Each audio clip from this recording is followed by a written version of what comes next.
Welcome back to Christian Success and Growth Hub.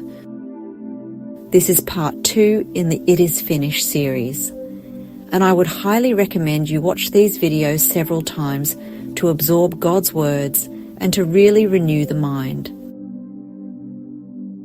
My coaching sessions can be done after these teachings so that you really understand what happened at the cross and what it really means for us who believe.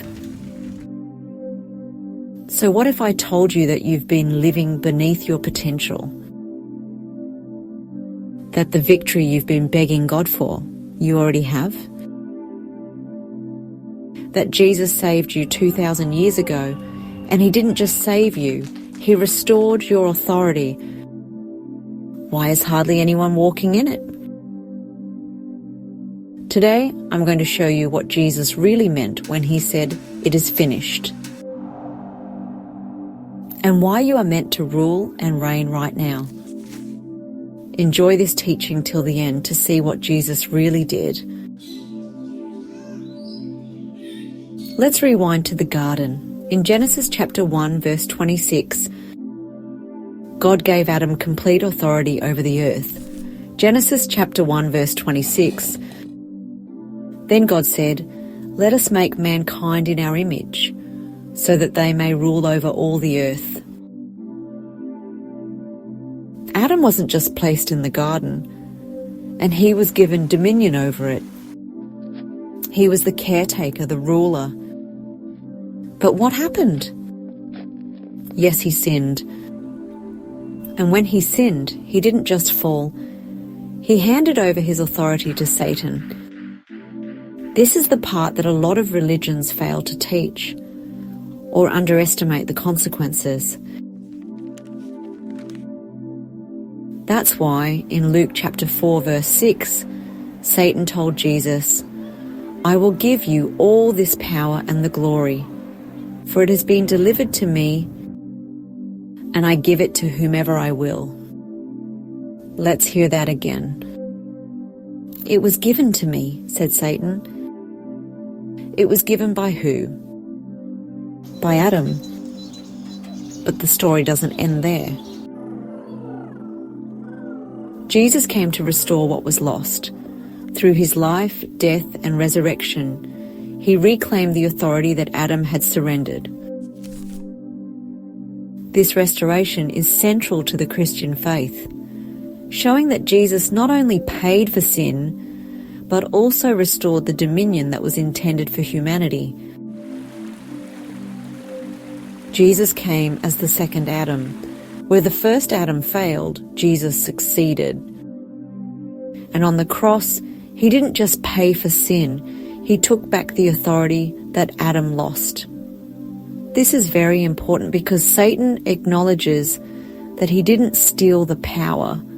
It was given to him by Adam through sin.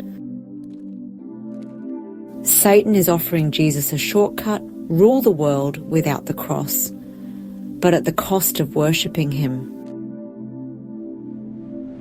But we know Jesus rejects this offer, choosing to reclaim that authority the right way, through the cross. Colossians chapter 2 verse 15.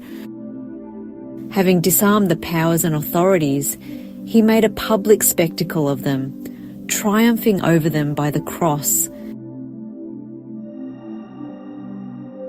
John chapter 19 verse 30. And then, in His final breath, Jesus declared the most powerful words in history, "It is finished." So what was actually finished?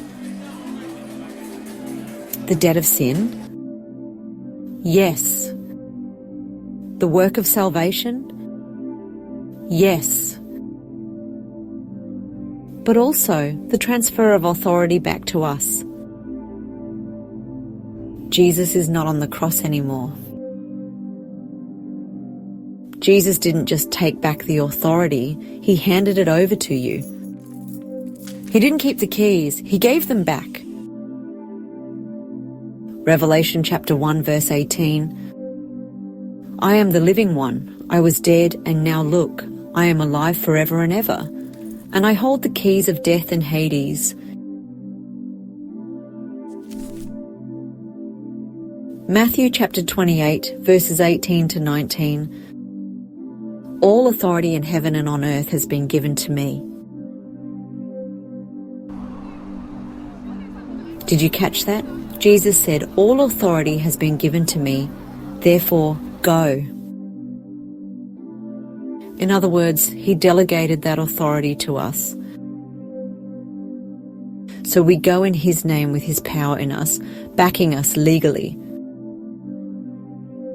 It's not just about converts, it's also about empowering people to walk in everything he modeled and commanded.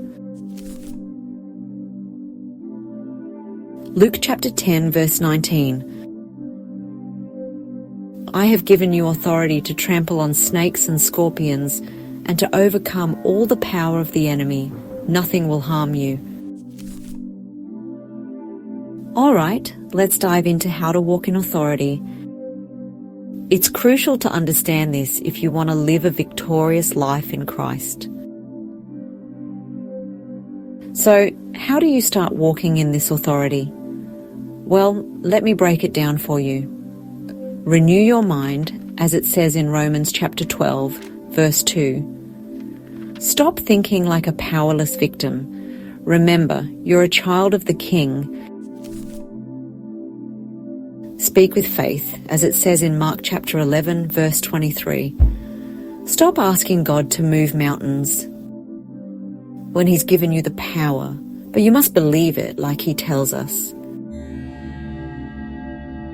We also must enforce the victory.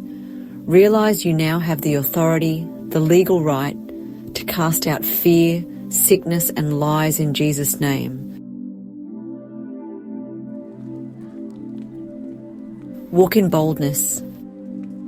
Don't just believe in Jesus, believe all that he gave you, and your legal right, your birthright to use it. Keep renewing your mind and realize what he did at the cross and what he gave to you. Then go and live like him.